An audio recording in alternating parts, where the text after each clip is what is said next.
नमस्कार, आप देख रहे हैं न्यूज़ 9 भारत और मैं हूं आपके साथ अशोक चौहान। देश और दुनिया की तमाम खबरों पर आइए डालते हैं एक नजर। मजदूरों और श्रमिकों के हित को लेकर श्रम कल्याण परिषद की बैठक का आयोजन वाराणसी में पहली बार हुआ।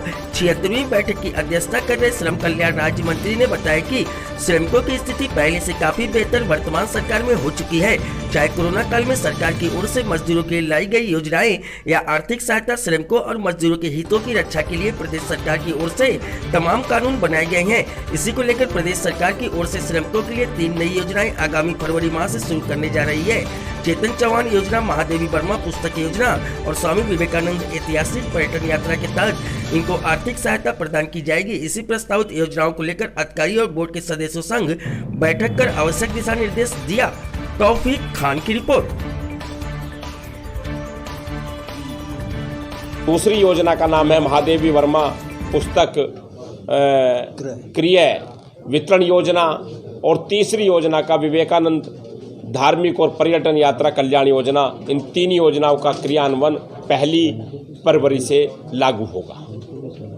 श्रमिकों की जो सैलरी है सर, बात की जाए वो व्यवस्थित नहीं हो पाती, मनमाना रवैया चलता है, मालिक और शोषण होता है। उस पर हम ये शिकायतें उत्तर प्रदेश में जगह जगह से आ रही हैं कि जो सरकार के द्वारा निर्धारित मानदेय है, वो निर्धारित मानदेय जो है और सरकार ने तय किया है न्यूनतम, उसको लागू नहीं किया जा रहा है।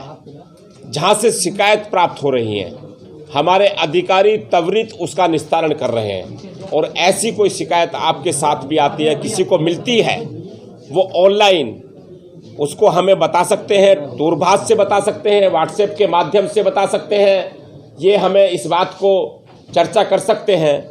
ये इस पर त्वरित कार्रवाई के आदेश निश्चित रूप से दिए गए हैं और हमारी सरकार इस पर सजग है और इस पर कार्रवाई करने के लिए दिशा निर्देश जारी है। एक मानक क्या है कि कितनी मजदूरी दी जाए कि उसका भरपेट वो परिवार भी चला ले? एक मानक तो सरकार का है, क्या मानक है? 8,000 रुपये न्यूनतम वेतन है।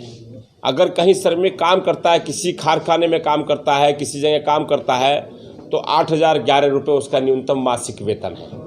तो वो मासिक अगर वो उस प्रकार से, तो वो पूरा उसका सब ES, EFI सब चीज़ कटेंगे उसकी। प्रवासी लौट के आए थे, प्रवासियों जो कर्मचारी जो जिसको मजदूर बोलते हैं, उनके लिए क्या कुछ सरकार सोच रही है? सोचा भी था तो कहाँ तक पहुँची सरकार? असंगठित क्षेत्र की योजनाएं हैं, वो असंगठित क्षेत्र के श्रमिकों का है और उसमें सरकार ने एक बड़ा काम किया। मैं योगी आदित्यनाथ जी को बधाई दूंगा इस बात की कि उन्होंने अभी प्रत्येक श्रमिक परिवार के जो उस श्रेणी में आते हैं, मानक में आते हैं, उनको हमने बच्चों के पढ़ने के लिए 10वीं और 10th क्लास के किसी भी धर्म और समाज से है, उसको हम एक साइकिल देंगे, उसको स्कूल आने जाने में परेशानी ना। सर 25 फरवरी को किस तरह का आयोजन होने की बात हो रही है बनारस में? 25 फरवरी को सांस्कृतिक कार्यक्रम के माध्यम से श्रम कल्याण परिषद और श्रमिकों के हित में उत्तर प्रदेश सरकार की जो योजनाएं चलाई जा रही हैं, उनका जन जागरण और प्रसारण करने के लिए और उनको प्रचार प्रसार के लिए